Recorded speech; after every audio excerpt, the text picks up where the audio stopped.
From fabulous Los Angeles, California, Hollywood, home of the stars, the magic factory where dreams come true, culture capital of the world, jewel of the Pacific, it's the Adam Carolla Show. Yeah, get it on. Got to get it on. No choice but to get it on. Mandate, get it on. Welcome to the program. Welcome, David Wild. They call me Stone Cold Creamery, Ace. That's right. Stone Cold Steve Austin coming in, and I have some PSAs for him to read. I don't know if we have his last one. Maybe Brian or somebody can find that. But yeah, dig that up. I came up with some for him to rattle off, so that ought to be fun. Alison Rosen, good to see you. Hello, Adam Carolla. Bald Brian. I want fucking cabbage. Jason Dix wants that for top drop. Do want some cabbage. It's missing in my life. I used to order meals with cabbage. Grandpa used to make things with cabbage. There's no more cabbage anymore. The best part or the worst part is how it smells when you're cooking it. Yeah. Like farts. Yeah. And speaking of farts, oh, Jesus Christ. And I've said this many times. Growing up how I grew up, I was never prepared for my life now, in that my life growing up was my mom never leaving her room and everyone just sitting around the house sort of looking for a place to die, like an old animal. And now it's people in and out of the house. It's nannies and tutors, and it's just like, essentially strangers, people you don't know, and the only relationship you have with them is you pay them and they do something to your kids. Mm-hmm. I'm going to complain about that in a second. But anyway. Foreshadowing. Yes. Sorry about that. So, David Wild, do you know what song that is? Don't Come Around Here Anymore by Tom Petty. Wow. Scary. You didn't even know Produced that. by Dave Stewart, who you blame for it. I do. I do. I read your tweets, man. All right. So, there's people in and out the house, and it's like the maid comes on Friday, and she comes anywhere between 8:30 and 9, and you just have this person sort of in, and it's weird sometimes when everyone is gone and I'm just around the house and she's just around the house, and Friday's my sort of sleep-in day, and I might get up as she's walking in the door, and I'm in my bathrobe, and I'm a little morning wood, gassy. It's just that time, I'm in no mood. I want to put my face on. You know what I'm saying? Girlfriend. And so last week on Friday, I'm standing at my sink, just rinsing out a coffee mug in my bathrobe, and I'm just letting that I have not intentionally farted in 9 hours sort of fart go. Not angry fart, not we ate Mexican fart, but the fart that says I've not tried to expel anything from myself in some time. Like you're making up for lost time. Yeah, like I'm sure a little slips out during the course of the REM, but I'm talking about not with the fist pump and the, like you're shifting out of neutral. Yeah, right. Yeah, I'm thinking more Kirk Gibson rounding the bases after hitting the home run at Dodger Stadium. The fist pump. So that's like Dennis Eckersley shaking her head, walking right. up the mound. I'm standing at the sink with my back to the front door. When your front door opens, you just sort of see the sink, and I'm just letting a couple go, and as the door's opening, it's just mid-fart, and, you can't unring a bell, and you can't unring an ass. You cannot get that fart back into the barn, as Grandpa used to say. So she's just walking into a course of my farting at the sink, and fine, I'm in my bathrobe, and it's that kind of thing where she's not going to acknowledge it, I'm not going to acknowledge it, it's fine, it'll be our little secret. And then I pour myself a cup of coffee, and then I head upstairs, and I plop down in front of the computer, and now it's time for fart round number 2, because now I got a cup of coffee. And it's that now it's the second round where now I'm awake, I got a half a cup of Joe in me, and things are percolating a little bit down there. And they're brewing. The first one was just kind of a blow off, I hadn't done any real active you were farting. Actually bleeding the valves. I was bleeding off some gas at the beginning, but this one is now, all right, I'm pushing a little bit. I've had some coffee as a primer. Now I'm sitting at my desk. You came to fart. I'm in my office. I'm letting the world know that I've showed up to fart. And as I'm in my office, I'm letting the next one go. It's been a full 7 minutes at this point as she burst into the office. Doing this move, by the way, the knock with the door flying open, I would like to examine the reason. Let's really just focus on what a knock is attempting to accomplish. If you're going to fling the door open as you're knocking. No, the knock says, hey, put your pants on. Hey, stop farting. Right. Hey, take your finger out of your nose. Yeah, hey, guy alone in his house sitting in front of his computer. Maybe you just don't want to go flying in while he's in his bathrobe. But that knock, it's sort of like, people doing on bathroom stall doors where they do the knock and the push, and it's like, what kind of reaction time do you think I have here if I was sitting upon this toilet mid-shit? And don't you want to know the answer to my knock? I mean, wouldn't you like to hear me go, excuse you, or hear nothing at all? It's as much for the knocker as the knockee.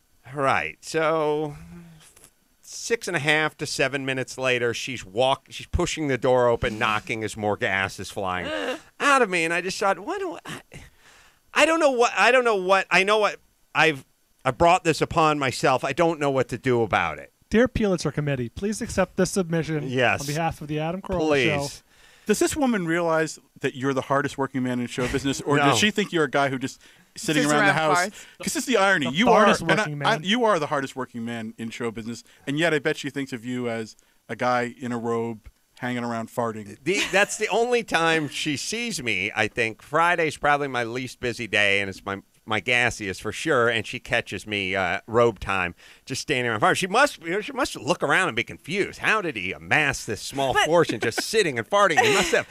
He must have his asshole hooked up to some sort of generator or something where he gets $1 for every fart. But there is a phenomenon where you will repeatedly meet a certain person and do some embarrassing thing over and over in front of that person. Like you don't fart in front of every single person, and yet you will now. I feel like you're only going to ever fart in front of her. Yes, that's our relationship. Well, it's weird, and as far as our brains go, we don't have a lot of room to process everything. But it's like Phil Rosenthal and I were speaking the other day. I was like, how is it you're not fat? All you do is drink red wine and eat pizza, eat gourmet pizza in your socks. And he's like, that's just when you come to my house on Sunday night for movie night. You don't see me at noon on Wednesday when I'm on a treadmill. It's a great answer. It's not completely true. He has a lunch every day, and he likes to go out. I don't know how he does it. I've been around him. Well, he has a metabolism. He has a good metabolism. Yeah. Bastard. Yeah. It's the one Jew bastard. I should be more specific. Good metabolism. So that was the fart is my farting episode. And again, the knocking and entering. It's what you do. You would prefer breaking and entering to knocking and your young son Alec is with you, is he not? He is today? Indeed. Now it's like a son to me. He's what, 13, 14? What is he? Yes, 13. 13. All right. Now bar mitzvah. Brace yourself, because I know where this one's going. As a young lad, dying to see a boobie. Now he sees boobies everywhere. There's mobile devices with boobies on them. But as a young boy, wanting to steal a glimpse of a boobie, if like your sister's friends were in the dressing room at somebody's house who had a pool, not the Carollas, obviously, you would do a move where you might fling open the dressing room door and go, is anybody in here? Just to see if you could grab sorry. And the thing where you're looking the whole time while you're backing up. Sorry. Oh, I'm so sorry. You're not turning away. It's what you would do if you were intentionally trying to catch someone's boob or fart. Yes, he said a few of those restraining orders are already in so action. He doesn't need to search around. Oh, by the way, we have Stone Cold Steve Austin. I think this was on carrying knives on an airplane. We have his PSA. Night, this is Stone Cold Steve Austin. And it's a fucked up world we're living in. And people are doing some really bad shit. The TSA is about to start allowing pocket knives and horse shit that's under 2 3/4 of an inch back on the airlines. So make sure that when you're packing up with your loved ones, that you're packing a blade just like every other sick, sorry motherfucker that's about to get on the same flight as you. This is Stone Cold Steve Austin. Have a good flight. Yeah. It's really moving. Wow. I laughed and I cried. I have a few lined up for Stone Cold, so we'll get to that in a second. Speaking of your son, we got a new product over here. It's the Ultrabook. It's an amazing machine. It came into our home only a few days ago, and you know how a peaceful home I try to create for my family. Mm-hmm. The first time, wife and husband and son are fighting because they all want to get their hands on the Ultrabook. Yeah, I just checked it out. It's a tablet. It's a laptop. It pops open. the screen flips around. It's the most important technological invention since Fluffernutter.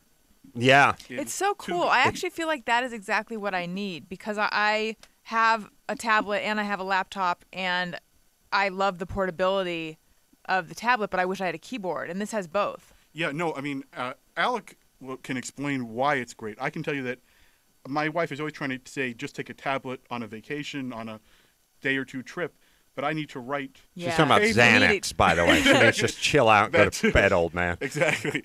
But I always have to write some, whether it's a script or book stuff, I never can really be away for 2 days. So this is a tablet, and it's a really great laptop, and it's very lightweight. Alec, what do you think? It's a really cool computer. I mean, it's really lightweight, it's really fast, and it has that awesome ability where you can flip it around. Thanks. Get on the He's definitely David Wild's son. He doesn't talk into the microphone. It's all right. Do you know any famous people, Little Wild? Have you met famous people? You got to drop a name. A kid's name. The most embarrassing story of all. Oh, Come God, on. not the Ringo story. Ringo. Okay. So I was at, I think I was at a concert of his, like I was way younger, and I had just seen the... Back when he was in the Beatles? Yeah. Mm-hmm. Those were the days. Yeah. But I was at his concert, and I'd seen the Ruddles, like, I think the night before really recently. Mm-hmm. So when I saw him, because I saw him backstage, so I saw him, and I asked him if he was in the Ruddles. Oh, yeah.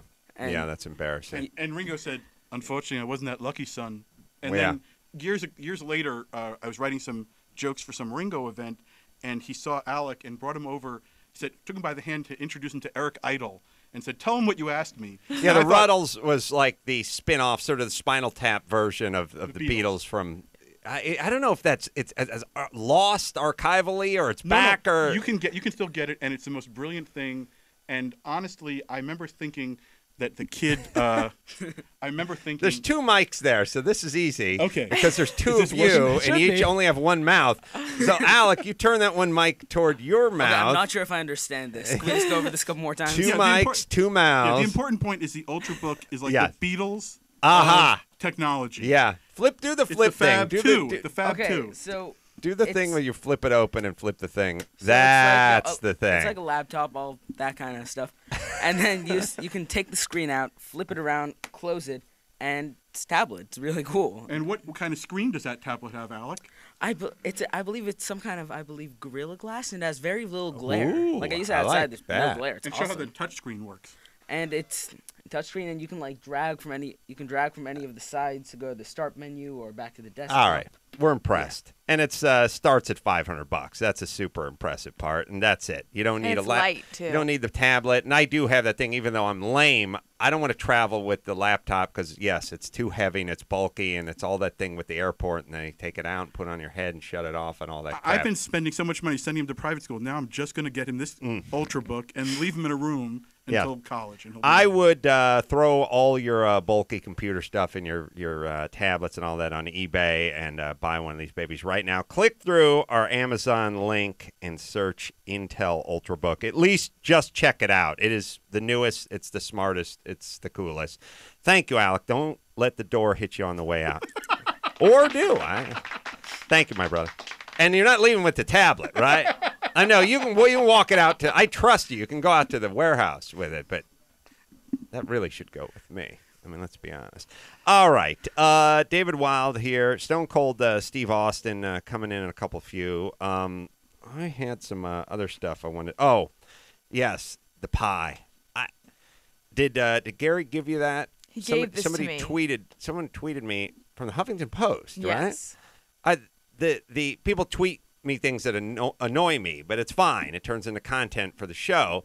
It's the best pies in order. Mm-hmm. This is the best pies. That's what someone here has decided. These are the best pies. Yeah. Now here's the thing.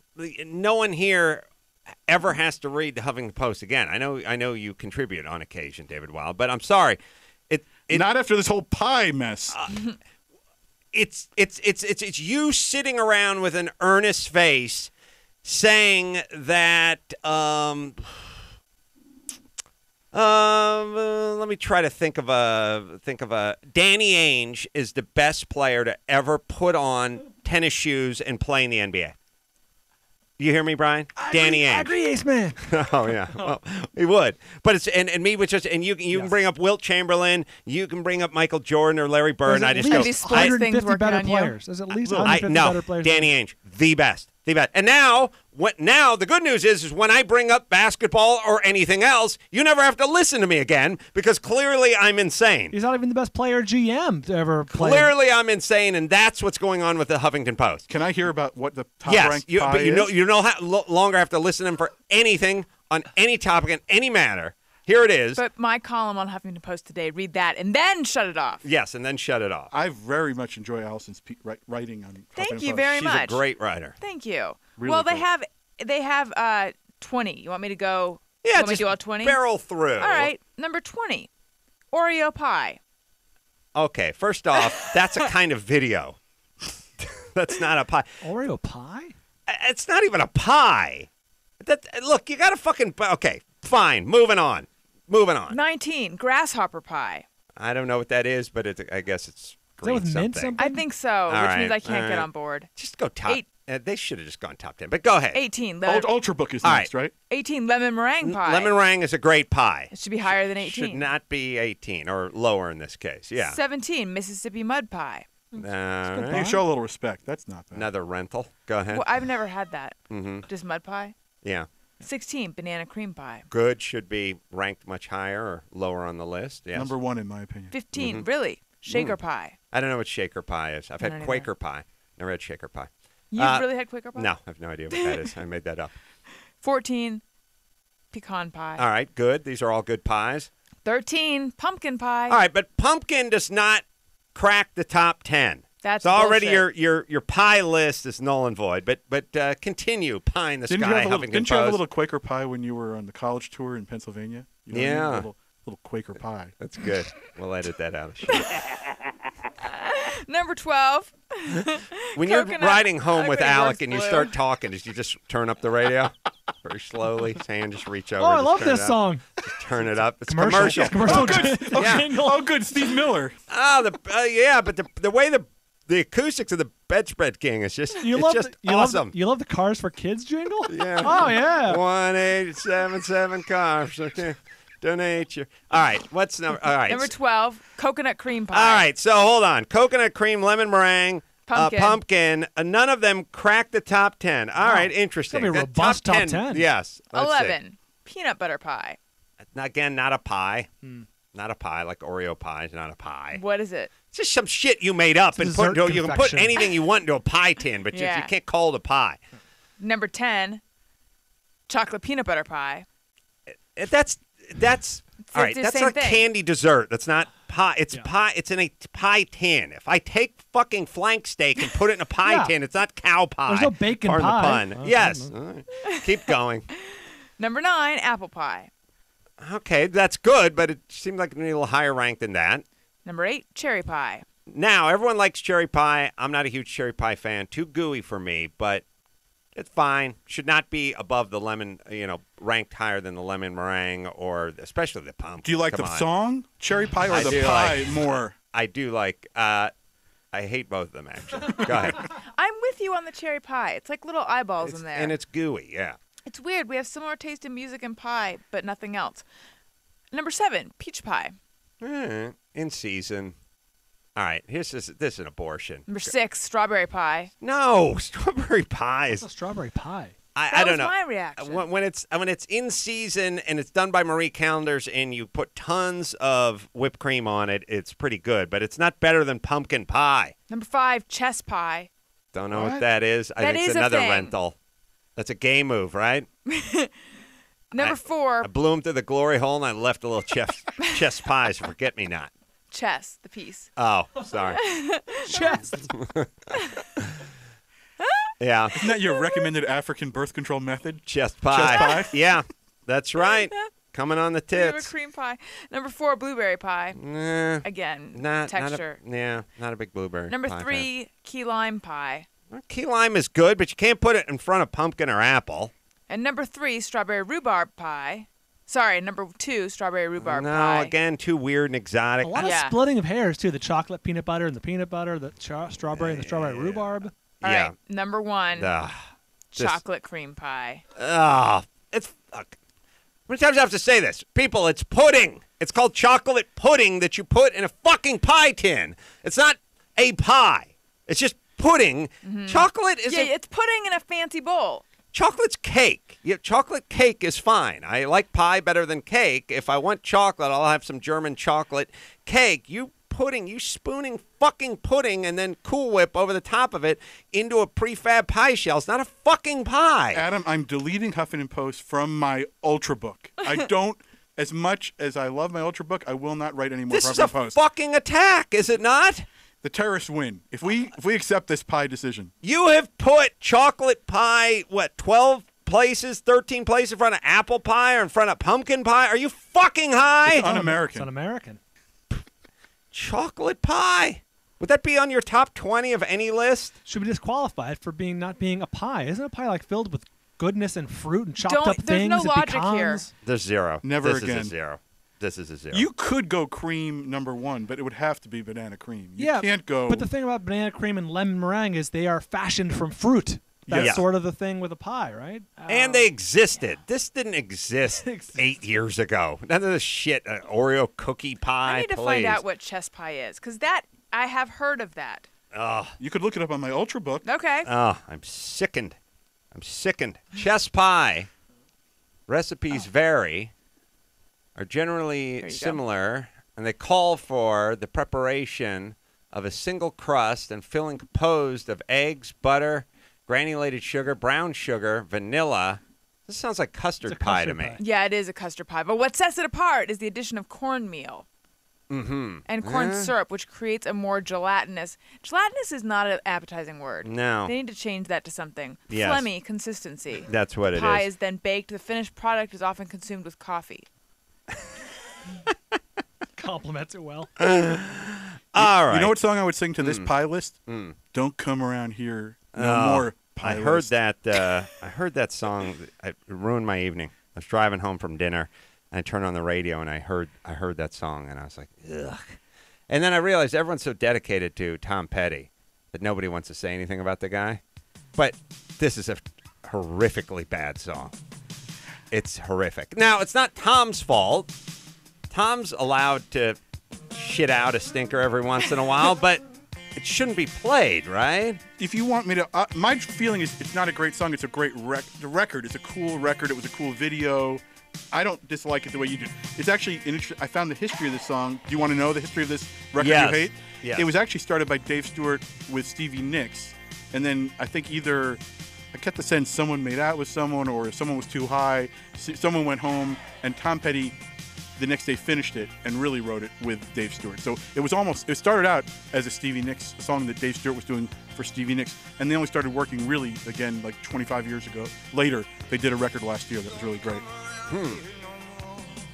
But the song sucks, right? Not to me, but I respect your right to hate it.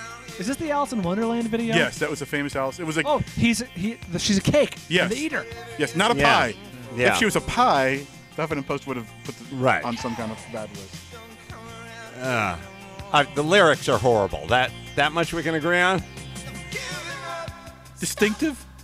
I don't hate it. I don't think it's not one of my top 50 or 100 Petty songs, but I don't hate this song. I mean, it has that 80s thing 100. Now. No, it's not.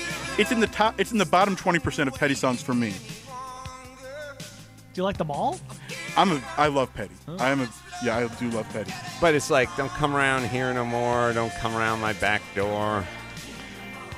If you know Tom. All right. I don't know Tom. Tom is a lovely guy, but he's got a certain kind of off-putting thing to people he doesn't know. So I think he does capture something about him saying, like, stay away from me. It has that vibe of him. He's a cool dude. He has a little bit of an off-putting energy sometimes. He's stuck up, is what you're saying. No, he's a great guy, but if he doesn't know you, he's cautious. And the song has that cautious How many scarves would we give him on the douche scarf-o-meter? No, not a douche. Not one bit a douche. Not like 4 scarves? No, he's not 4 scarves. He's not Lenny Kravitz. Okay. He's not Johnny Depp. He's very few scarves. Although they're very friendly. They were very close at the time. Who? No, Tom Petty and Johnny Depp. Another video. Yeah. He did Into the Great Wide Open, and I wrote a TV special for like a Heartbreakers Tom TV special, which he hosted, and it was really interesting because Johnny, who is and was then even a very nice guy. I know that goes against the rub, but he said just keep the sentences short because he doesn't like to read long sentences. So that was like my Hemingway TV special. Every sentence was 4 words. I hate that song. You guys have a lot in common. Keep sentences short. Keep people away from you. That's right. You guys should become friends. I tell you, grow the beard, have put some on a pie. scarf. You could have some chest pie. Chest pie. Chocolate pie. All right. What should we do? Is Stone Cold here? No, Stone Cold Steve Austin not here yet. I could do a song which is related to your song. Please. Okay. I have a song that I read your tweet about this song, and it made me think of my favorite Tom Petty song that Tom Petty had nothing to do with. This is a song that is everything I love about Tom Petty, but it's done by a great, talented songwriter producer. Oh, Stone Cold's here. Oh, okay. I want to know. Yeah, I do. Well, I know. I don't necessarily want to hear the entire song. Here, 10 seconds. Play 10 seconds. But it's the best song that Tom Petty song that Tom Petty had nothing to do with. A guy named Butch Walker. It's a song called "Weight of Her," and it has that great heartbreaker sound. And I played it the other day, and I said, "This is the best Petty song. Petty should cover it. It's that good." Right. If you listen for one. Oh, so it's Petty-esque. Very Petty-esque. It's a petty crime.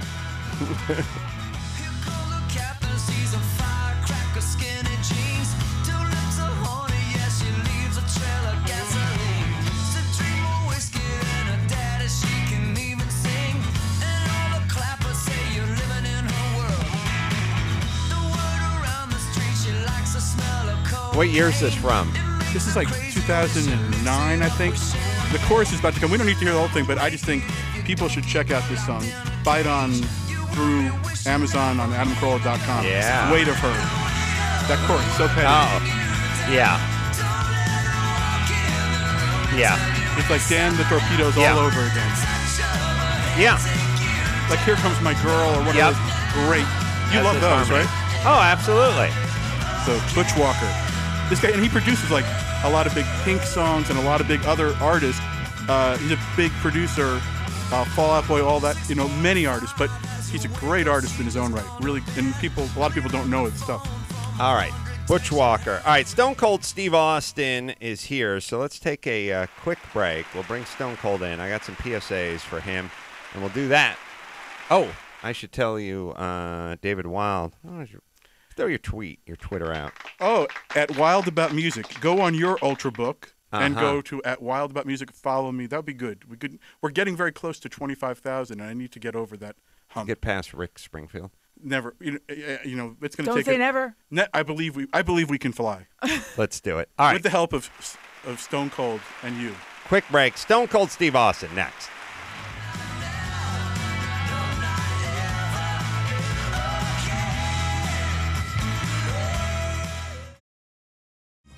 Yeah, get it on. Stone Cold Steve Austin in studio. Good to see you, Stone Cold. Thanks for having me again, man. Everybody loves Stone Cold Steve Austin. And Steve's got himself a podcast, new episodes. I should say, first off, we'll do the TV show Redneck Island. New episodes Saturday nights on CMT, 9 o'clock. And then also the podcast, The Steve Austin Show, available on iTunes. Grown Ups 2. Oh, Christ, Steve. You had to be in Grown Ups, too? Did you make an appearance in that? No. I've never asked to do anything to make my own vehicles. They don't work very well. And his own opportunities. Build my vehicles with square tires. That's my problem. In theaters July 12th, by the way. Website, BrokenSkullRanch.com. And you can Twitter him at Steve Austin BSR. Steve, last time we had you in here, we were messing around with these PSAs, and people really delighted by them. By the way, you look like you're in hard training for a role. Something coming up? Man, I got a couple of movies coming up this summer, but I got tired of looking at what I was seeing in the mirror, so started throwing down my Shroom Tech Sports, hitting the gym, tuning up the diet a little bit, trying to tighten up. Probably dropping maybe about 10 more pounds. If I can get down to about 240, I think I'll be happy. Yeah. According to your body mass index, you're morbidly obese at 6'3" You're exactly and 240. right. I'm a fat sumbitch if you look at the damn charts. That chart needs to be updated. It was made in the 40s, and it's like if you are 5'9", and you weigh more than 130 pounds, you're morbidly obese, unless you're big bone, in which case you can be 138 pounds. And when you first start reading those things, if you get real caught up in it, it can really be a mind fuck for you because you think, hold it, I got a fucking problem. I am a little bit on the obese side. Well, how tall are you, Stone? Well, I'm 6'1". Was 6'2", got dropped on my head too many times, squashed down an inch. Sure. Take that into consideration. But this at 6'1", I believe body mass index thing would be, 177 pounds or something like that. And if you're big boned or husky, they'll give you like 183. At 6'1", you're getting down to 240. By the way, you look lean and mean at 250, for Christ's sake. I'm hanging in there. So we were talking about those public service announcements. Brian, I don't know if you have any music there. But last time, I think we were talking about bringing blades on a plane. I thought, by the way, 228 is where you become morbidly obese. 228. And in the body mass index. But you're supposed to weigh. We'll figure out what you're supposed to weigh. So I need to lose like 25 more pounds. To get to morbidly obese. Right. I got that going for me. You should weigh 182. My heart's ticking like a sumbitch just listening to this. Yeah, well, look, it's going to explode any second. You really have to figure out a way to shed 70 pounds. Look at him. He's a mess. I bet his balls weigh 80 pounds. I could say a leg could go probably. That'd take care of a good 50, 60 pounds. There's a couple things that are pissing me off. One is I keep stepping on other people's gum because what they're doing is they're spitting it out on the blacktop, and the sun hits it, and it almost liquefies, and then I step in it with my tennis shoe, and it makes that weird spearmint bridge that I can smell, which feels really weird and intrusive, when I step in it, and I go, shit, it makes this thing. I thought maybe a PSA for people spitting their gum. Look, I'm sure in Japan they either don't chew gum or they put it in a wrapper and they put it back in the wrapper and they throw it in the garbage and then they bow in front of the garbage can. Here it's just when we're done with our gum, it's like, right?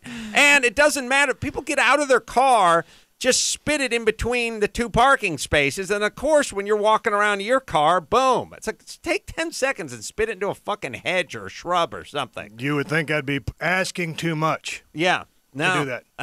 But another one. Another pet peeve for me. When they spit that bubble gum in a water fountain, and you go get a drink of water, and there's that damn little grubby piece of gum that somebody spit out of their damn mouth, and the water's not running over that you're getting in your mouth, but just by it's too close. Yeah, it's too close, and I don't want to. You may as well be making out with them. But here's the thing: whatever you're done with. Be it a piece of gum or a spent tampon, please dispose of it in some proper fashion. If there's one thing I can't stand is a spent tampon in a water fountain. Right, that's bad. Well, at least that's a conversation piece. You know what I mean? I can get back. You'll never guess what I saw. Keep going at Jimmy's school today. Keep going. Right. All right. So Stone Cold, if you could do one for the assholes that spit their gum out anywhere and everywhere. Well, I tell you what, every single time I come on this show, I drive through a shitload of traffic to get here, and Adam promptly throws me in the grease. First it was a PSA about blades, and now we're talking about bubble gum on a hot street. Could be spearmint. All you bubble gum chewers out there, where it's a little bit of spearmint or something to get your breath fresh for some chick you're meeting at lunch that your wife don't know about. Or you just some piece of shit walking down the sidewalk trying to find your next fix. Don't spit your goddamn gum on the sidewalk. Take your time, do your due diligence, wrap it up in a piece of paper. Do something. Drop it in a trash can. Think about your brother. Think about your sister walking down the street. Think about that little puppy dog that might get that tangled up on his little paws. God damn it, people, pick your fucking gum up, put it in the trash can when you get done with it, and that's the bottom line. Stone Cold Steve Austin, wow. Dog. That powerful. The little puppy. The little puppy. And that raised the stakes with the puppy dog. It really did. It painted a picture. Me right here. Yeah. We all love dogs. We don't all love people, but we all love dogs. Can we do one more, Steve?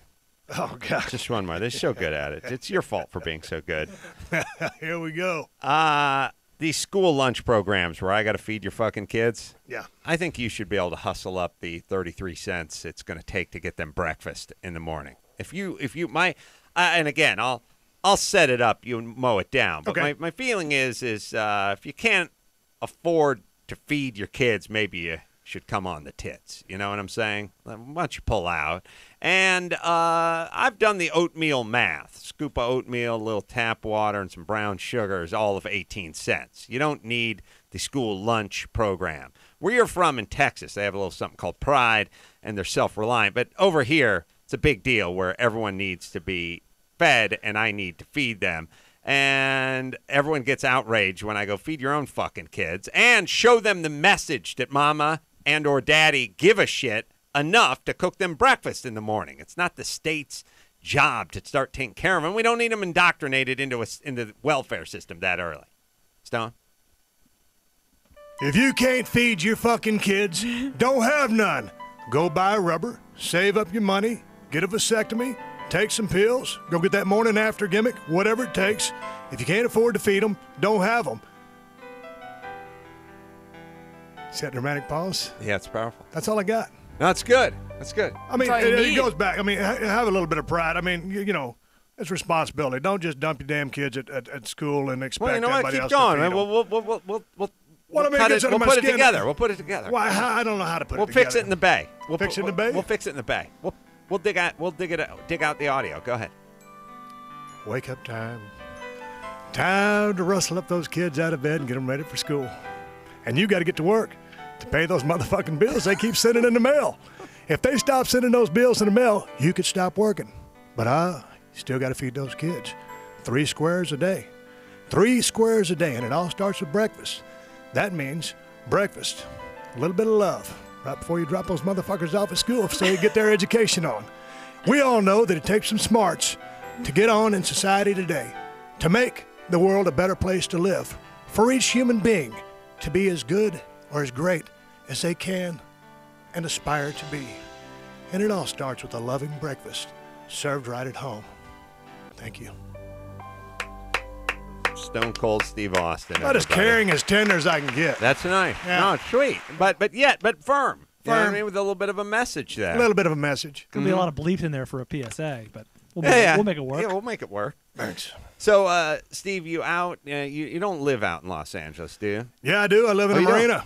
You live in the marina? Yeah, it's a sumbitch coming over here in traffic, man. Oh, shit. It's an hour and a half drive you need a helicopter, man. I'm thinking about it. I can't afford one. I think about all sorts of things I can't afford. Dirigibles, usually involving transportation. Yeah, I know. It's really at that point where it's like Trump and Manhattan, and you got to take off from the top of some high-rise and land. I mean, honestly, the marina to here at this time. Hour and a half. Yeah. Yeah. And you driving that half-track all jacked up? No, dude, yeah. With the swastikas on the side of it. I mean, I drive a Ford Bronco. Short wheelbase, easy to turn, stop on a dime, spit out a nickel change. You can parallel park anywhere. But I just traded for a Suburban. So now I'm driving that land yacht. And that sumbitch, the geometry on that steering is a whole different animal. Longer wheelbase. Takes longer to get in that little bitty space that the sumbitch gives you on the next lane when you're trying to get over. Wish you used your turn signals to use to get over and give somebody a heads up that, hey, I need to come over here because I got to get on this highway over here. Yeah. So that was a little bit of a challenge because I'm adapting to my new longer vehicle. Yeah, interesting. I had him pegged as a Toyota Yaris man myself. I would never have guessed a Bronco or Suburban, but you feel stupid now. Yeah. See, this is what happens. So what you do is you prejudge. You know what I mean? Stone Cold Steve Austin. Oh, he's driving a Toyota Yaris. What else would he drive? The responsible thing to do. Maybe a Geo Metro, but turns out he drove a Bronco. And now he's in a Suburban. Who knew? I'm moving up. Yeah. So you're out here. You live out here because of Hollywood, because of the business?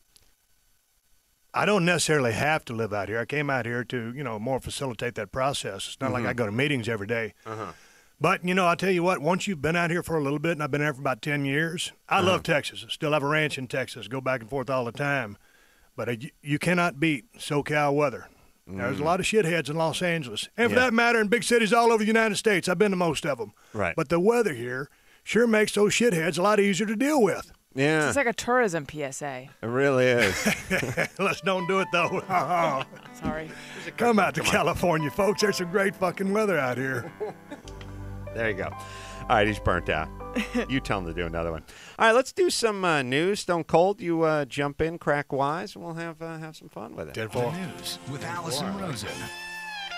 She'll read some news from her iPad. Sometimes it's good, sometimes it's bad. It's Alison. And when it's time to wrap it up, she'll sign it off with zip it cunt. It's Alison. This is going to piss you off, Adam. Watermelon Oreos. There they are. Yeah. That's racist. Look how unattractive they look, or unappetizing. Yeah. They got the green to red ratio all fucked up, right? Is it like an alien face?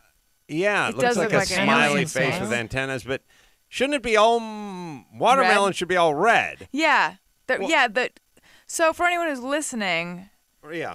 you can go to adamcarolla.com and see this photo, but there's like where it looks like a Christmas patty or something, but where the white of the Oreo would be, it's like a yin yang of green, but alien sperm green. Yeah. And really bright green, and then really bright pink, and they look like they're just next to each other.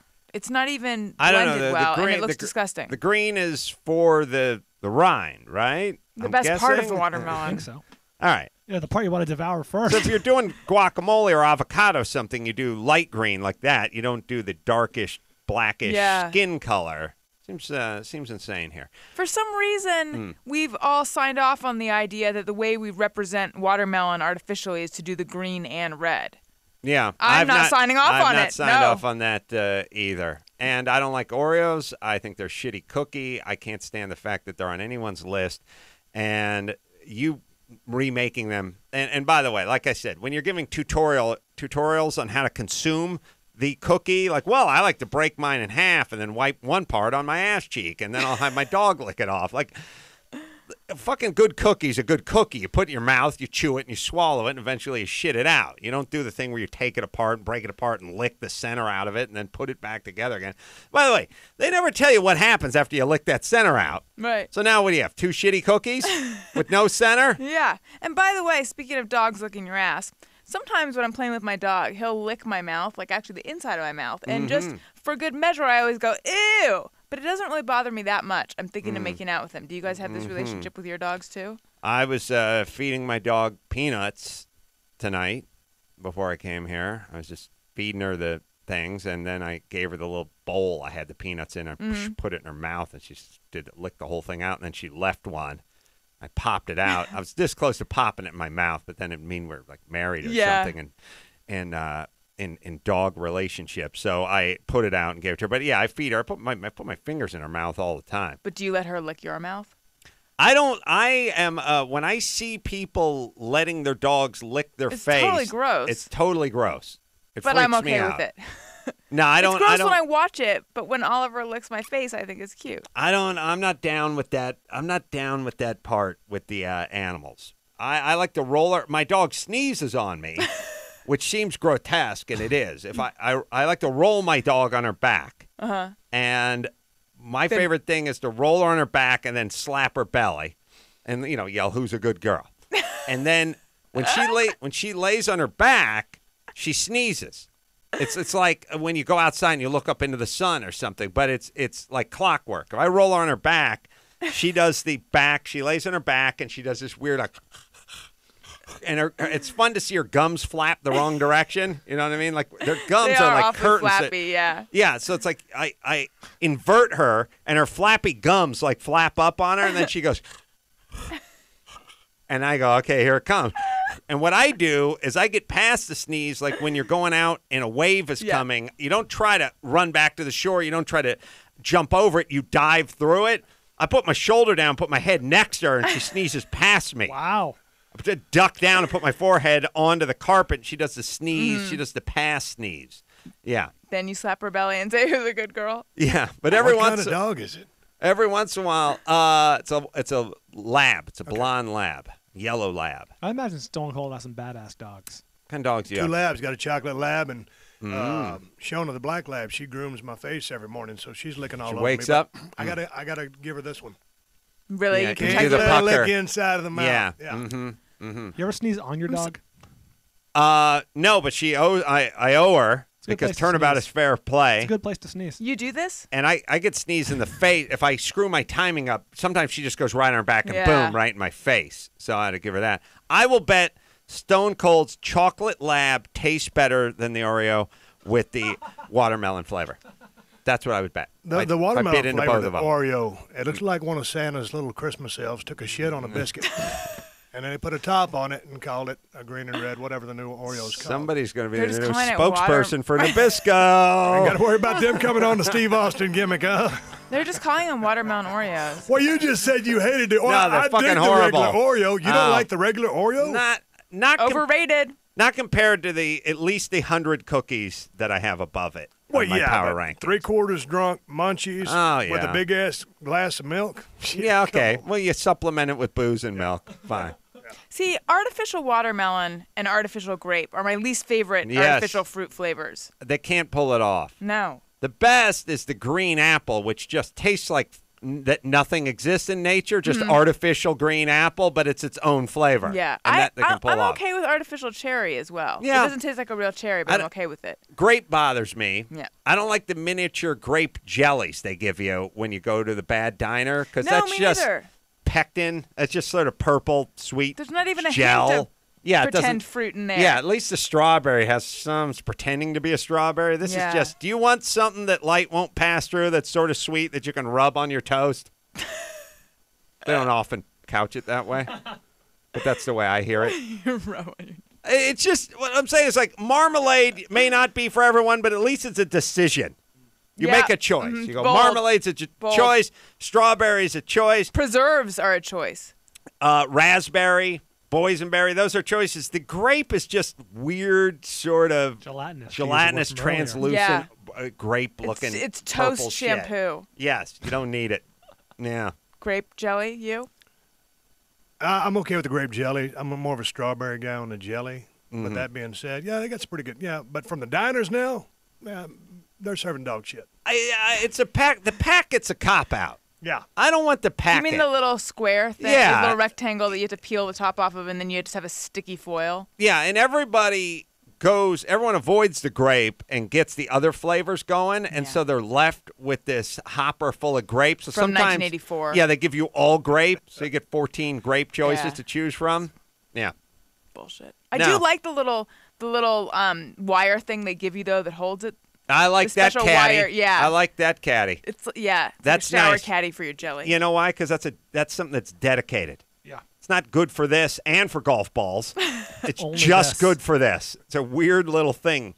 By the way, if you made those and you told people you made those, not only could they not question you, but you could tell them that you were literally a billionaire, and they couldn't question that either. It's plausible, for right. sure. That Right. your family's been making those since 1941. And I would say that your great grandfather started making those things, and no one else has made them. And by the way, it's not just the United States; you export all over. Right. He's got a patent on jelly caddies. Oh, huge in China. But it's amazing. How did he realize there was a market for it? I don't know. Old man was a genius. And by the way, on an 8th grade education.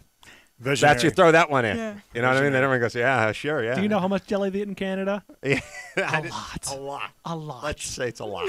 You're right. Let's just say I put my kid through college. This is reminding me of a conversation I either had or saw in a movie, which instills confidence in me and myself.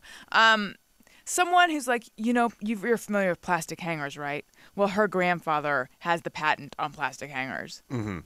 That person exists, or is in a movie. I think exists. Yeah. Can you have a patent on that? All right, anyway. All right. Or reinvented the whole hanger industry.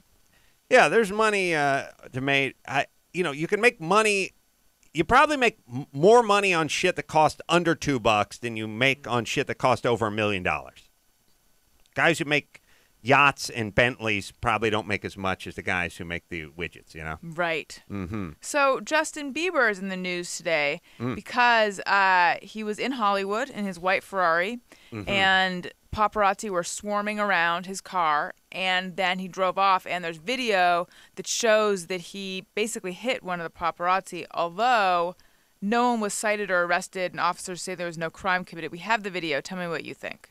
Yeah, I saw it. The guy, he flops like a punter. Well, I'll talk to Brian at Stone Cold. Stone Cold played a little ball, but, I punt? It's 4th and 3, and he's trying to get the flag. From this angle, it looks a little more than it is, but if you see it from the side, he does this, whoa.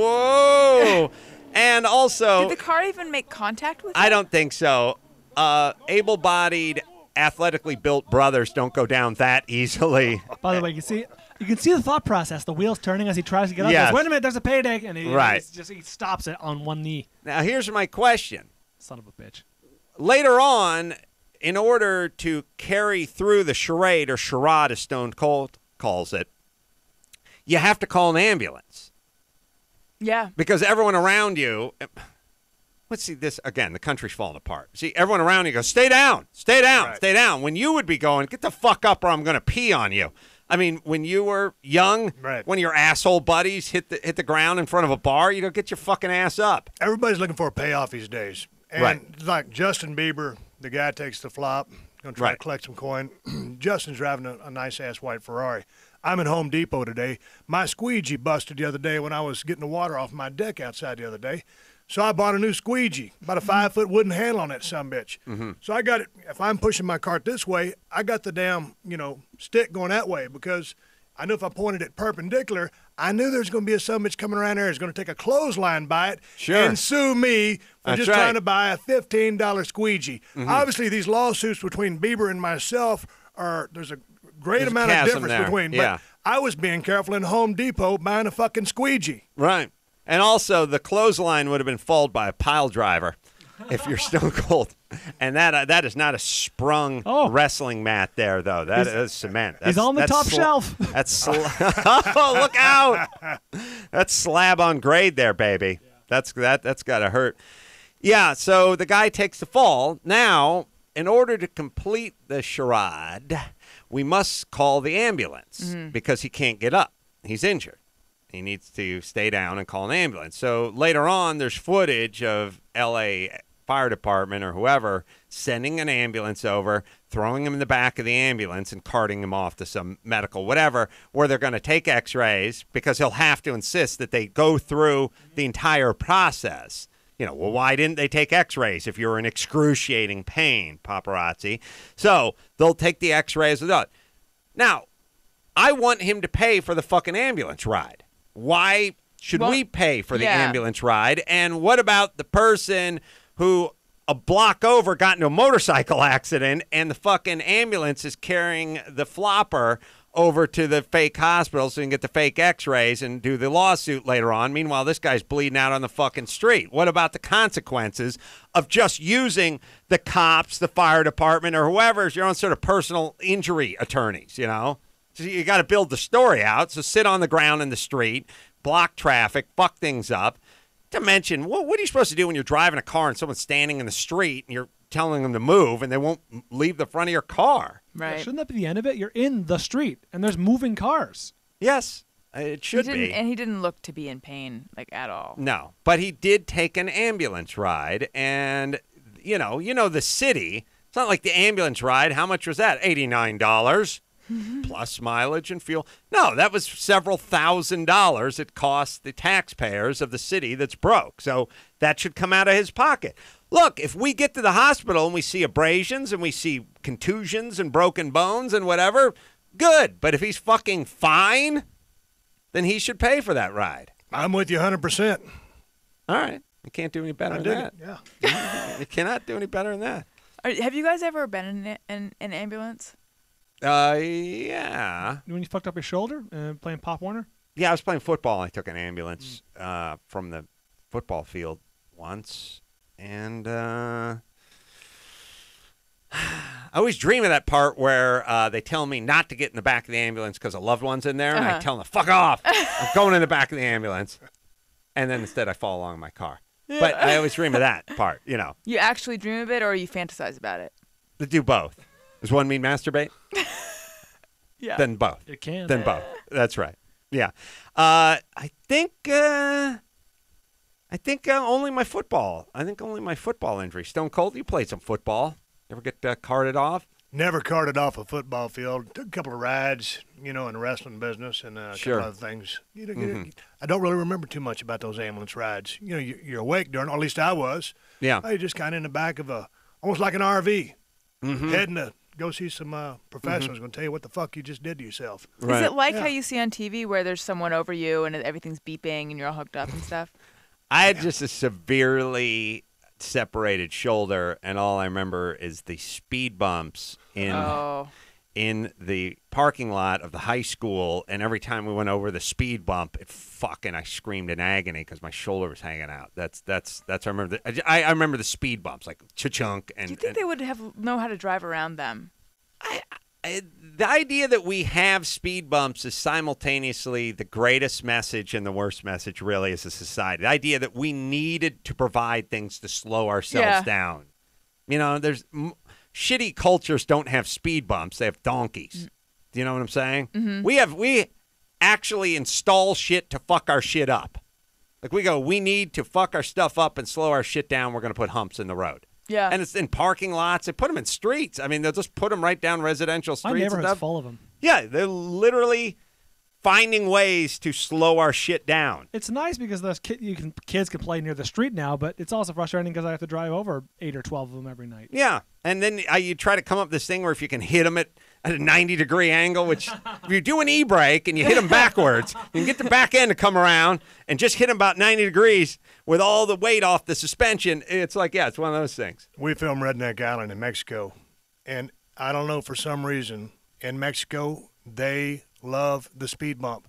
There's more fucking speed bumps in Mexico than I've ever seen in my life. Those are hookers' bodies. I mean, those are guys who crossed the drug cartel. And everybody's driving a shit Those box. are politicians. Politicians. Steve. Those aren't speed bumps. Headless bodies. I wish they'd get them off the road. That'd be nice. They're beating the shit out of our cars. What's up with the speed bump in Mexico? I don't know. But they love them, and they build those ones with the sharp angle, because they can build the little humps. Right. You kind of just go over them. Yeah. They build those real abrupt speed bumps. That, you're going to slow down for this thing. We got to agree on the speed bump, because I feel like there's the mild speed hump swell. And the signs say hump and bump, different signs. There's the ones you barely have to slow down for, and then there's the ones that are going to bottom out your suspension if you hit them more than 3 miles an hour. Yeah. I think we should unify these things.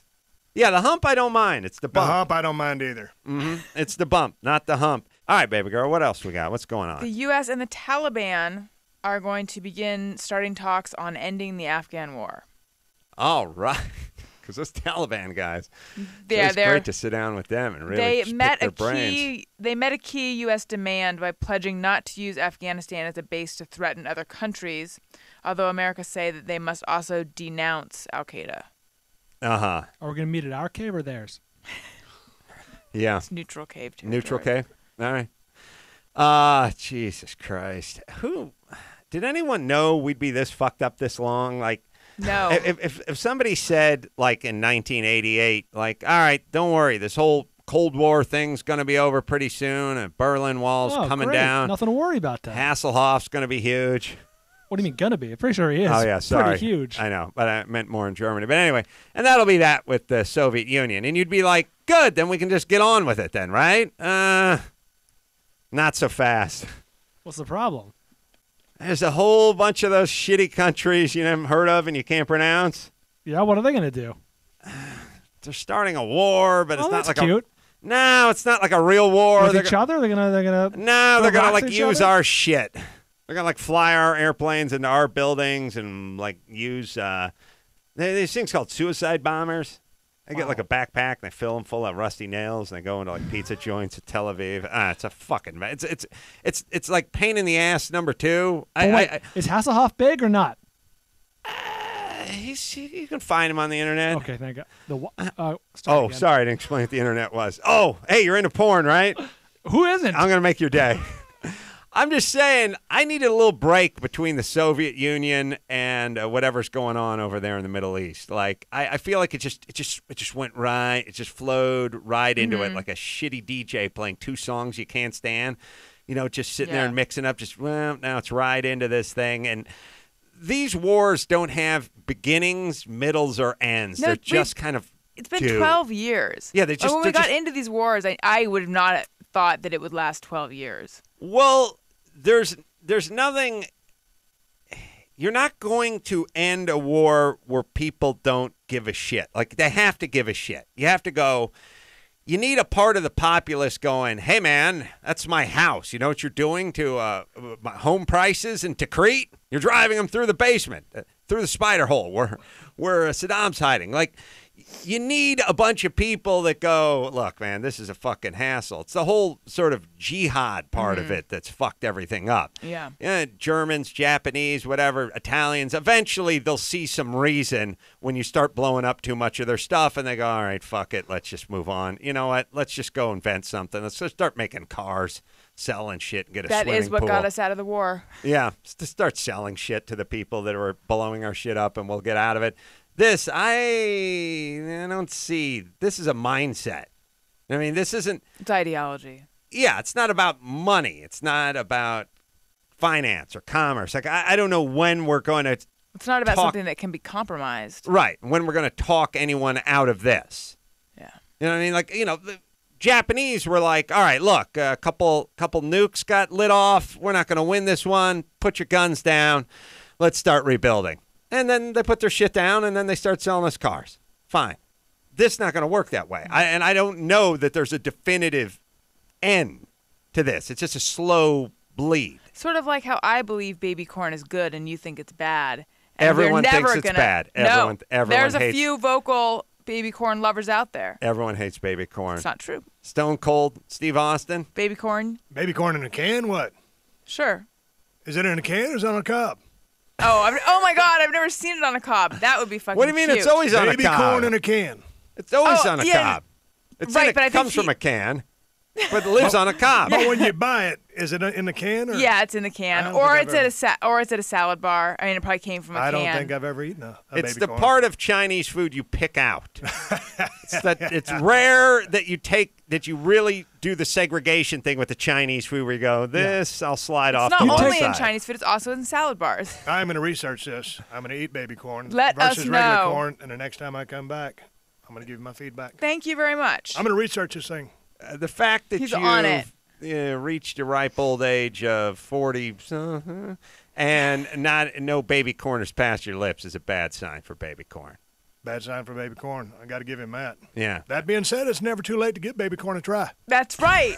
I appreciate his open-mindedness. I would love to try me some people baby corn. in the Middle East could learn from that. All right, nobody puts baby corn up on a shelf. Religious war. Yes. There's no changing our minds. There's no compromise.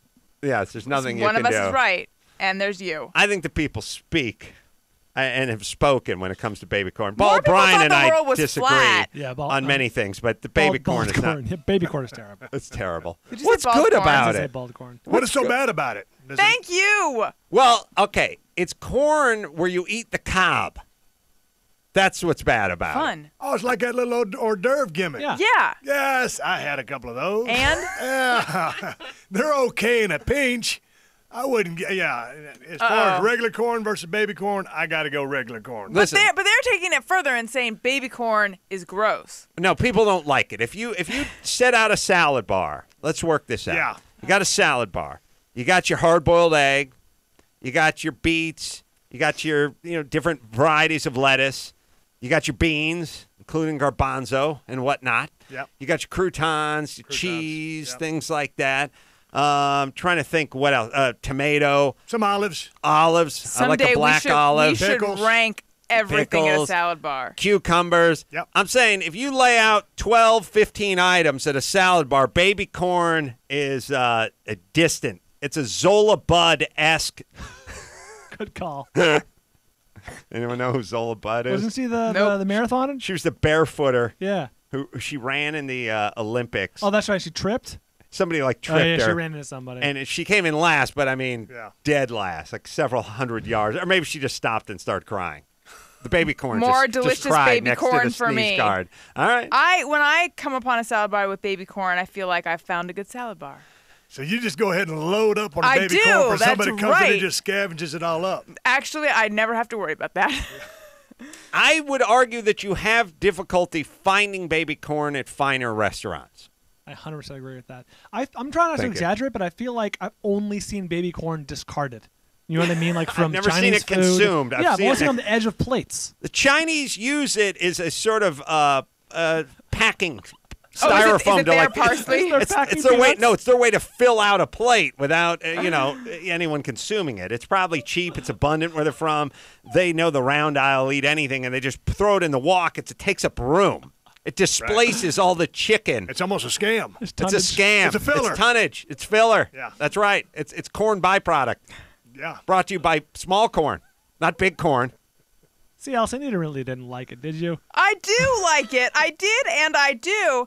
And look at everyone with their heads down. How do you eat it? People in the other room. Do you all hate baby corn too? Yes. Do you eat it with a knife?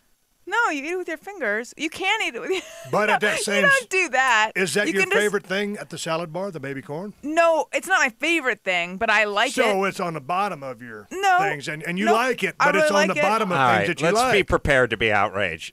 Avocado versus baby corn. Dawson, brace yourself. All right, look. You like avocado or what? No, you have to, I feel like avocado is overrated. First of all, Wow. I'm sorry, Dawson. All right, I hold love. on, God. Hold on a second. I can't. You're on this is like a fart I can't stuff back in my butt. A ship is sinking. You're on a dinghy. You can only take one vegetable with you. You can only save one vegetable. All right. Is it baby corn or is it avocado? For all of They're both mankind? crying on the deck. That's all you can take. Yeah. God dang, it's a tough. And this is just. I don't mean to not answer. I've got some questions.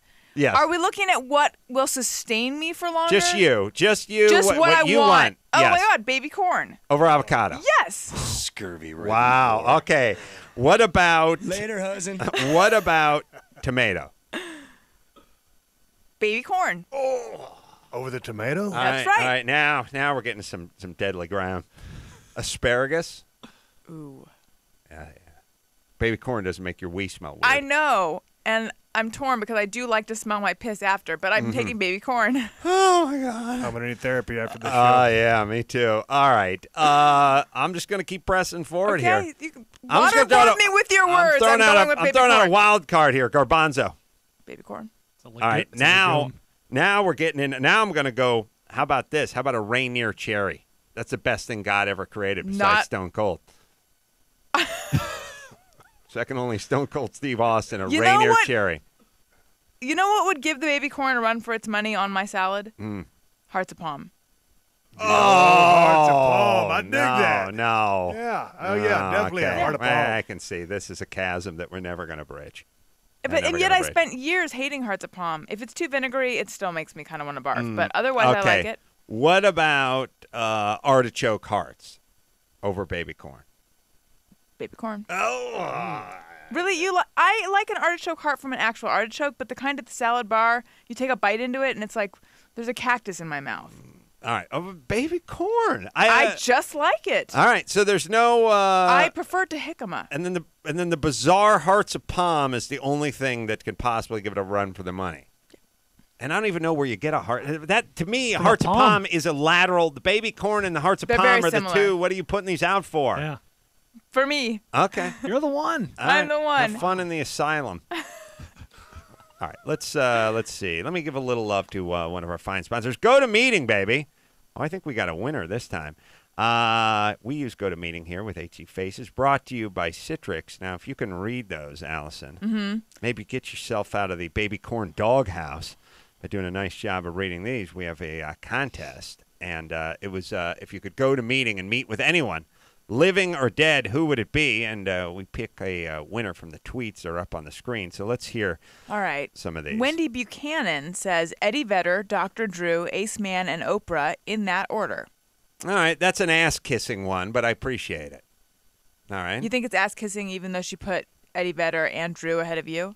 Yeah, I just felt like I was woven in, but all right. I see what you're saying. Anyone who wants to meet me doesn't really want to meet Oprah that Don't badly. be so hard on yourself. Yeah, I'm sorry. No, listen, I love it. I retweeted today something I said, which is I don't appreciate a brown noser. I want a brown forehead and shoulder. Yeah. I want a full dip, full head. I want the full head in there. Yeah, that's like someone said to me, stop agreeing with Adam. It annoys him. I was like, really? What Adam is that? Look, listen, people don't notice when you agree with them. They notice when you disagree with them. It's like good driving. They don't really notice when you're moving along. Yeah. They notice when you're not turning right on the fucking red and it's wide open and you start honking your horn. It's like not smelling bad. Yeah, we don't notice it. Yes, that's exactly right. Sorry. Josh Green. We agree See, on. I didn't notice that. You agreeing, yes. All right, Josh Green. Okay, he says, Fred Noonan, Amelia Earhart's co-pilot. Tell him the stereotype about women drivers applies to airplanes, too. Edgy. Sick burn. Edgy. Fake Dispatch says, I'd interview the 2006 Amanda Bynes and show her photos of the 2013 Amanda Bynes to try and warn her. That is pretty good. It's pretty good. Scott Glasgow says, Elliot Gould, to ask him what it was like before he died. Wait a minute. Thank you. Is he threatening him or is he suggesting Elliot Gould's dead? Elliot, I don't know. Elliot? I'm fine, thank you. Oh, you're fine. So Elliot's fine? Elliot, do you agree with this man's comment? Correct. Oh, you do? Correct. Oh, okay. I didn't know. You were a little low energy on my podcast. I think that's what he's talking about. Yes. Yeah, that's kind of what I'm talking about now. Just a single word answers. Do you think I'm in a shell? No, I'm not accusing you of being in a shell. What I'm just saying is that you did the podcast, you were low energy, Stone Cold Steve Austin. That's for damn sure. I don't care. Oh, well, you better watch it now, son. Who gives a shit? Oh, Stone Cold gives a shit. That's who gives a shit. You better watch your mouth. He'll take you I don't apart. think it is. Oh, yeah, it is. He'll take you apart. He'll find you. I have to be honest. I don't know who the fuck he is. He's Stone Cold Steve Austin, one of the greatest wrestlers ever walk in a squared circle, and they'll put his fucking extended squeegee up your ass. You keep talking this way. I didn't understand what you just said. I do. Even I have to agree with that. You had to hear the earlier part of the show to get the extended squeegee reference. Obviously, you were tuned out, Elliot. No, I worked in China also. Okay, well, we talked about that with the baby corn. Anyway, what else do we got? George Thomas says, I'd love to know Gandhi's opinion on shaved bush. All right. I just laugh. Jeremy Lanasa says, I would like to have a meeting with Glenn Fry and kick him in the nuts. Again, he's just pandering to me. Yeah. He knows I can't stand that dirty laundry. All right. I got to say the interview with 2006 Amanda Bynes. Yes, with the Fake Dispatch. That's a solid one. Yeah. I mean, the shaved bush is funny. Funny. Elliot Gould before he died was funny to me. It's hard, yeah. Stone Cold, you want to call this one? I got to go Amanda Bynes. I mean, the shaved bush, teeter-totter back and forth on that Sure, one. we all do. Yeah. Right. I got to go Amanda Bynes. I mean, she's just turned into a train wreck. God bless her. Mm-hmm. That's pretty well-traveled comedic territory with the shaved bush Gandhi material. Yeah. We've all heard it. Yeah. Did you know that Amanda Bynes tweeted Drew?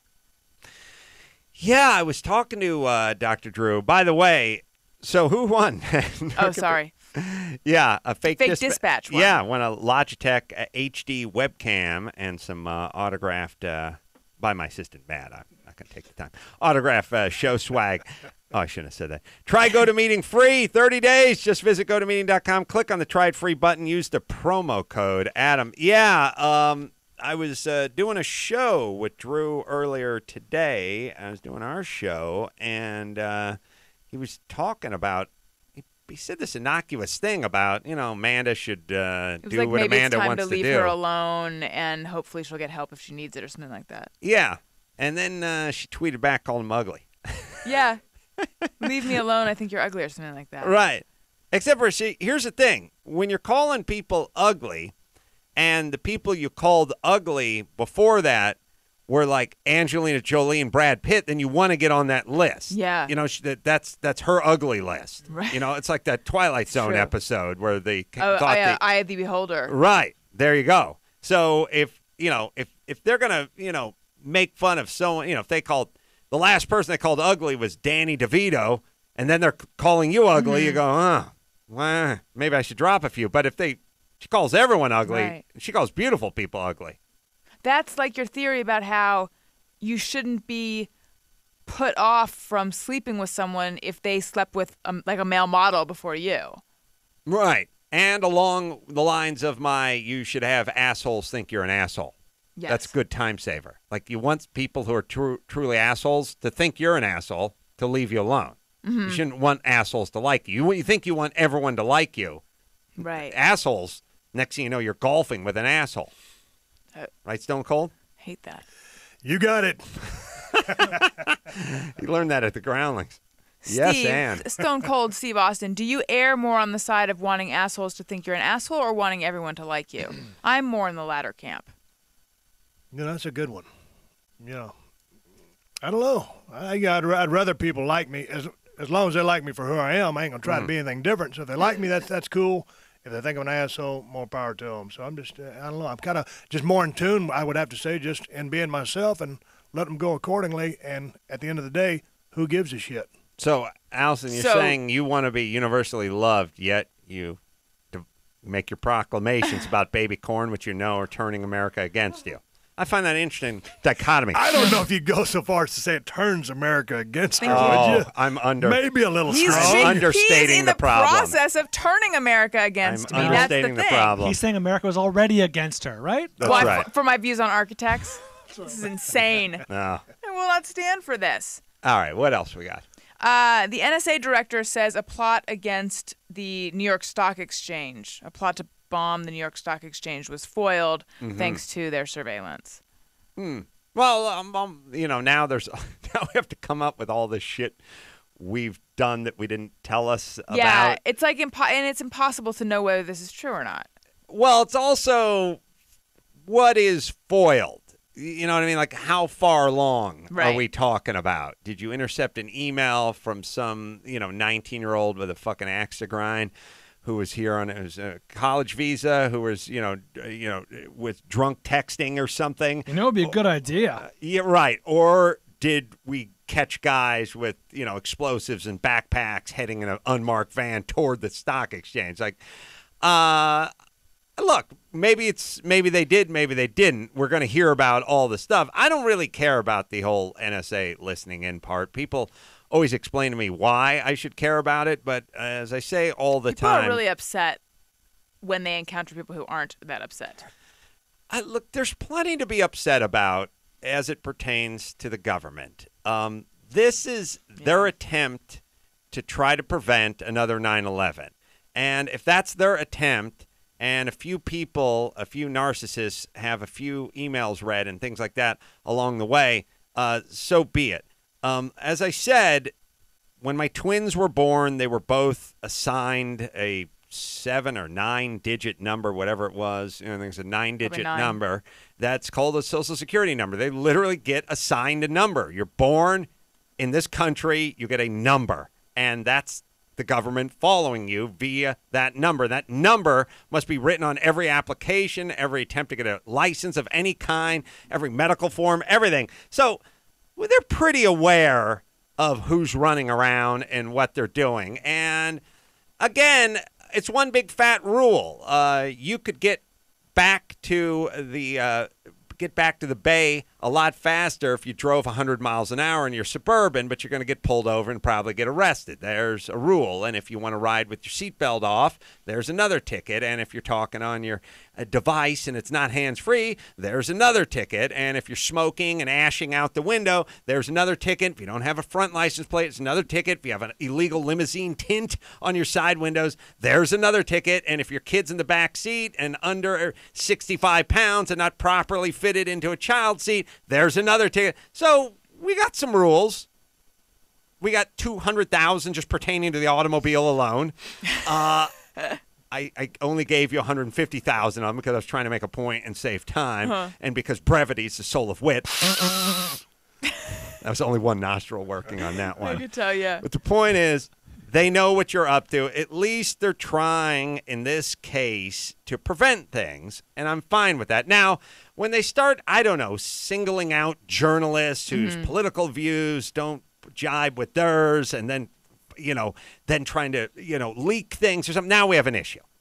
the general, we want to look for words like Al-Qaeda, bomb, and explosives, and they have their keywords. Yeah. I'm fine with that. And if you think about it, do you guys send any emails where you jokingly talk about taking down the Statue of Liberty? Not anymore. I don't call any of my buddies infidels just as kind of a goof. Yeah. Things like that. As I say all the time, who do you know? Do you know anybody who's had their door kicked in and their computer confiscated? No one knows anyone. Hey, Adam, think about getting all the infidels together to watch some football this weekend. Poker night? That sounds like the bomb. Yeah.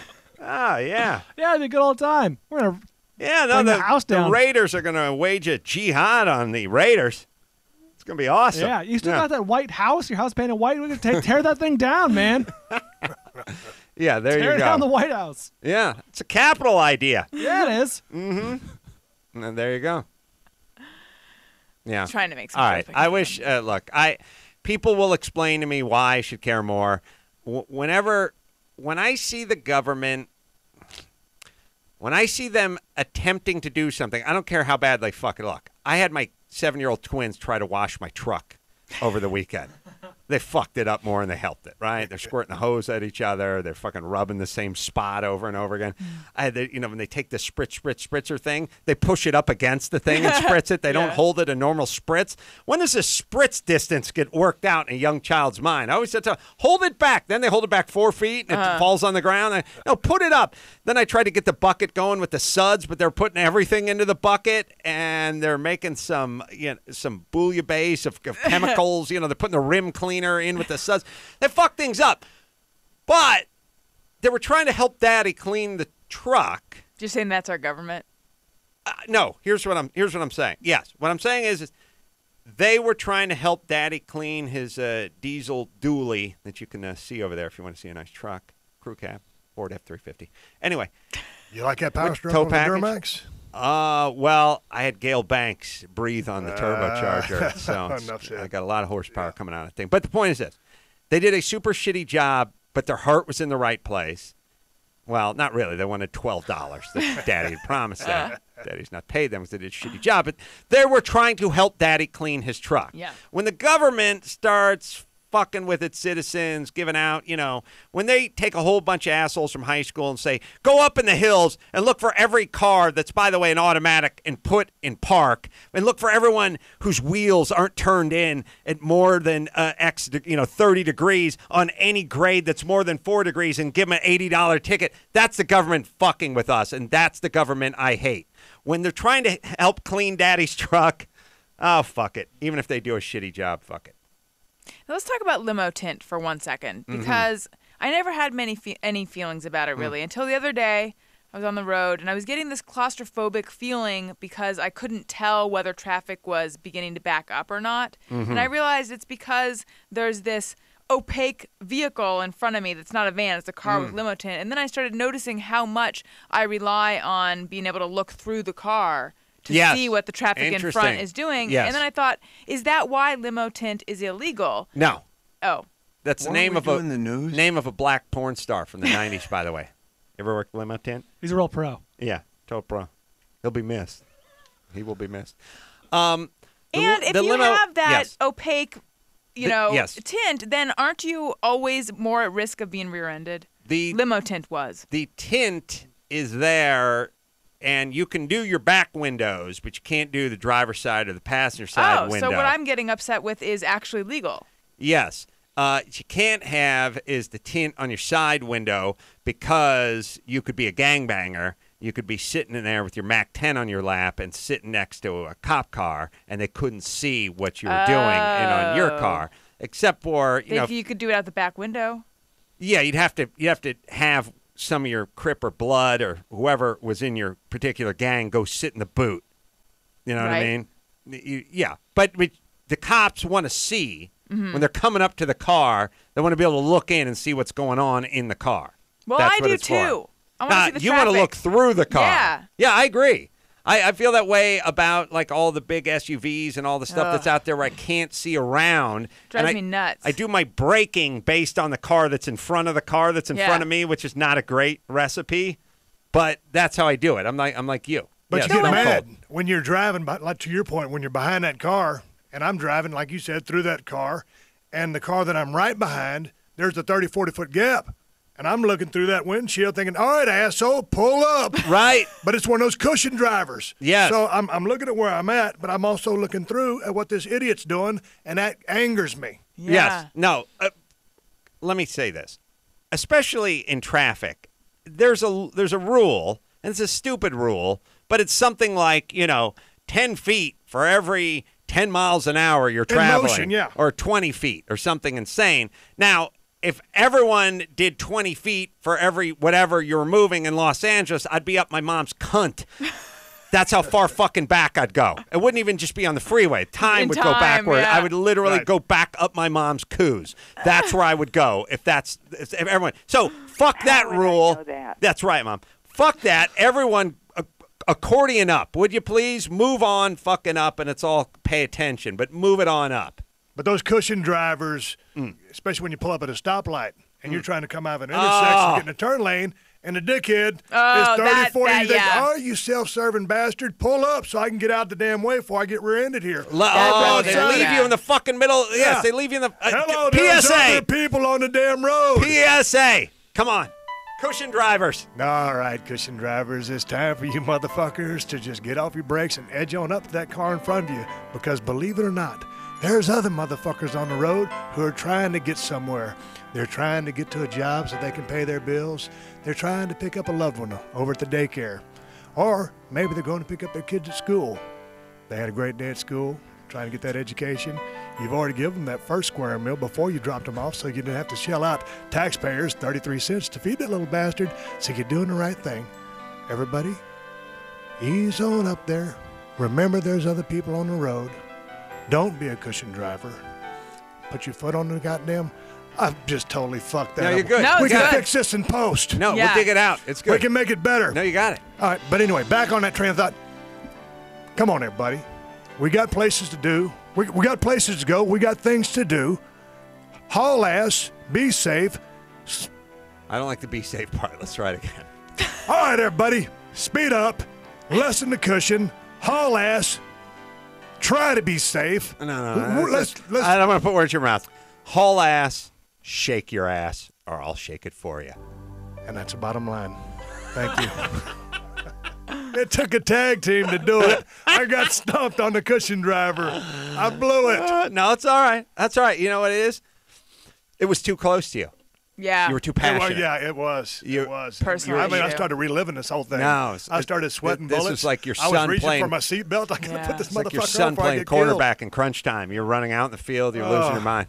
It was too close. You're too passionate about the fucking cushion drivers. I'm going to counseling after this. Yeah. Straight to counseling. That's right. Hopefully without that pad between the car in front of you and yours. All right. Let's bring it home, baby girl. That's the news. I'm Alison Rosen. Zip it, cunts. That was the news with Alison Rosen. All right. I want to thank David Wild for coming in here today. I want to thank Stone Cold Steve Austin. Caroline's shows always sell out at Caroline's. We're doing a live podcast over there July 18th through the 20th, so get those tickets. Irvine, come out tonight, Wednesday night. See us on stage. Vancouver, me, stand-up, Commodore Ballroom, July 26th. Go to AdamCarolla.com, find out those tickets. Wiltern, me and the great Jay Moore together again on stage at the Wiltern Theater. And again, Stone Cold Steve Austin, Redneck Island. New episodes Saturday nights, 9 p.m. CMT, and the podcast, The Steve Austin Show, available on iTunes. Stone Cold, always a pleasure. It's all about the neuroplasticity. That's my word of the day. Thank you for having me here again. Thank you for showing up. And until next time, it's Adam Carolla for David Wild, Stone Cold Steve Austin, Alec Wild, Alison Rosen, Bald Ryan saying mahalo. Hey, put your pants on. Hey, kiddies, don't forget to subscribe to my channel and catch any podcasts you might have missed at youtube.com/Adam Carolla. That's youtube.com/me.